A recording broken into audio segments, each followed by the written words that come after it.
अस्सलाम वालेकुम। उर्दू टीचर में आपको खुशामदीद कहते हैं। आज की वीडियो में हम बात करेंगे कसीदे के हवाले से। कसीदे के लुग़वी मानी गाढ़ा मग़ज़ के हैं और ये अरबी से माखूज़ है। कसीदे का ताल्लुक़ लफ्ज़ क़सद से भी है, जिसके मानी इरादा के हैं, यानी इरादे के साथ शेर गोई करना। कसीदे की जामी तारीफ़ यूँ की जा सकती है कि किसी शख्सियत की तारीफ़ करते हुए जो नज़म लिखी जाए उसे कसीदा कहा जाता है। उर्दू में मुहावरे के तौर पर भी इस्तेमाल होता है, जैसा कि आप फ़लाँ के बहुत कसीदे पढ़ते हो। इसका मतलब ये है कि आप फ़लाँ की बहुत तारीफ़ करते हो। कसीदा इंतहाई मशहूर सिनफ़ सुख़न है, क्योंकि इसे बादशाहों और उमरा के ज़ेर साया बेहद तरक्की मिली। बड़े बड़े शायर बादशाहों और उमरा के कसीदे पढ़ते और उनसे इनाम व इकराम हासिल कर लेते थे। कसीदे का पहला शेर मतला होता है, दीगर अशार मतला से हम काफ़िया होते हैं। याद रहे कि एक बंद मुकम्मल होने के बाद मतला तब्दील हो सकता है और दूसरा मतला, तीसरा मतला, हत्ता कि बहुत से मतला बनाए जा सकते हैं, मगर दो मतला एक साथ नहीं हो सकते। बंद मुकम्मल करके ही दूसरा मतला बनाया जा सकता है। मौजू के एतबार से कसीदे का दामन बहुत वसी है। इसमें मदह व सताइश और हज्जु के अलावा मनाज़िर फ़ितरत, पिंदु नसाइख, मज़हब, माशी व माशरती हालात, दुनिया की बेसबाती, मौसमी कैफियत और इश्किया मज़ामीन के अलावा बहुत कुछ शामिल किया जा सकता है। मौजू के लिहाज से कसीदे की मुख्तलिफ़ अक़साम हैं, जैसा कि मदहिया, हिजविया, वाजिया, बयानिया, हालिया, बहारिया और फ़खरिया वग़ैरह। मदहिया कसीदे कसीदा की वो किस्म है जिसमें किसी हस्ती की तारीफ़ व तौसीफ़ की जाती है। उर्दू ज़बान में ऐसे कसाइद की तादाद सबसे ज़्यादा है। हिजविया कसीदे में किसी की बुराई बयान की जाती है। याद रहे कि नज़म की एक अलग किस्म भी हिज्जु कहलाती है, जिसमें किसी की बुराई बयान हो, ताहम उसकी हियत मुख्तलिफ होती है। कसीदे की अपनी हियत और बनावट है। ज़माने के जुल्म सितम, बदहाली, बेहयाई और रियाकारी के तज़किरे पर मबनी कसीदे भी हिजविया कसीदे कहलाते हैं। इस तरह बाज़िया कसाइद में मुआशरती इस्लाह को मौजू बनाया जाता है। ऐसे कसाइद नसाइह पर मुश्तमिल होते हैं। जिन कसाइद में ज़माने के हालात और अफकार की अक्कासी की जाए उन्हें बयानिया कसीदे कहते हैं, जबकि हालिया कसीदा कसीदे की वो किस्म है जिसमें शायर अपने ज़ाती हालात व कैफियत को शिकवा शिकायत की सूरत में पेश करता है। कसीदे की एक और किस्म बहारिया है, जिसमें कसीदे की तशबीब में बहारिया असबाब व अलल का बयान होता है। आसान अल्फाज में हम यूँ कह सकते हैं कि ऐसे कसीदे में बहार की शगुफ्तगी का तज़किरा होता है।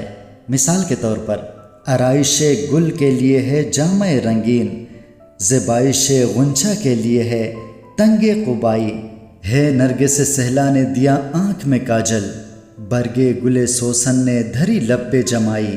फ़खरिया कसीदा कसीदे की वो किस्म है जिसकी तशबीब में शायर अपने कमाल शायरी, हुनरमंदी, इल्मदानी और दीगर अवसाफ को फ़खरिया तौर पर पेश करता है, जैसा कि शब को मैं अपने बिस्तर ख्वाब राहत, नशे इल्म में सरमस्त गुरूर व नख़वत, हो गया इल्म हुसूली था हुजूरी मुझको, था मेरा जहन न मुहताज हुसूल सूरत, कभी मंतिक को तफव्वुक पे मेरे नातिके से, फ़ौक़े हिकमत हो ये फ़न गरचाए तहते हिकमत। हियत के लिहाज से कसीदे की अक़साम की बात की जाए तो दुआइया और तमहीदिया कसाइद हैं। दुआइया कसीदे में तशबीब नहीं होती और बग़ैर किसी तमहीद के दुआ से ही बयान शुरू किया जाता है। दुआ के बाद मदह के अशार कहे जाते हैं, जबकि तमहीदिया कसीदा वो कसीदा है जिसमें ममदूह की तारीफ़ से कबल तशबीब और गुरेज भी शामिल किया जाता है।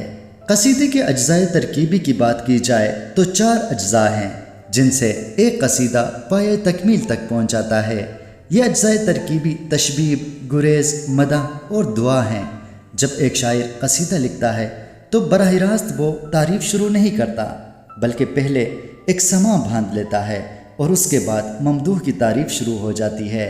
चुनांचे कसीदे के आगाज़ में जो हुस्न व इश्क, मंजरकशी, पिंदु नसाई, तसव्वुफ़ या मौसम बहार का तज़किरा किया जाए तो वो हिस्सा तशबीब कहलाता है।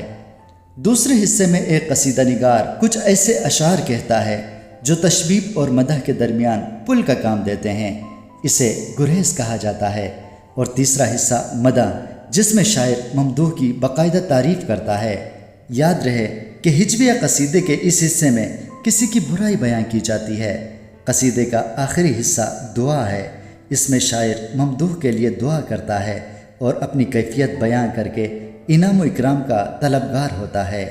قصیدے کی ابتدا کی بات کی جائے تو سرزمین عرب میں اس کا آغاز ہوا اور بہت مقبول ہوا، مگر عرب شعراء کسی لالچ اور طمع کے لیے قصیدے نہیں لکھتے تھے، بلکہ کسی بزرگ یا محبوب شخصیت کی تعریف دل سے کرتے تھے۔ لیکن آگے چل کر اس صنف کو انعام و اکرام اور لالچ کے لیے استعمال کیا گیا اور اس میں جھوٹ کی آمیزش بھی ہوئی۔ عرب کے بعد قصیدہ نگاری فارسی میں داخل ہوئی اور پھر اردو میں قصیدے لکھے جانے لگے۔ اردو میں قصیدہ نگاری کی ابتدا دکن سے ہوئی۔ سلطان محمد قلی قطب شاہ نے 1611 میں قصیدے لکھے۔ ان قصیدوں میں دکنی الفاظ کی کثرت ہے۔ اس کے بعد نصرتی کا نام آتا ہے اور پھر سودا نے قصیدے کی انگلی پکڑ کر اسے نقطۂ عروج پر پہنچا دیا۔ سودا کی طبیعت کو قصیدے کے ساتھ خاص مناسبت تھی، اس لیے اس نے اس قدر قصیدے لکھے کہ قصیدے کی تاریخ میں امر ہو گئے۔ سامعین کرام، یہ تھا آج کا لیکچر جو کہ ہم نے قصیدے کے حوالے سے دیا۔ آپ کمنٹ سیکشن میں اپنی رائے کا اظہار ضرور کریں۔ بہت شکریہ۔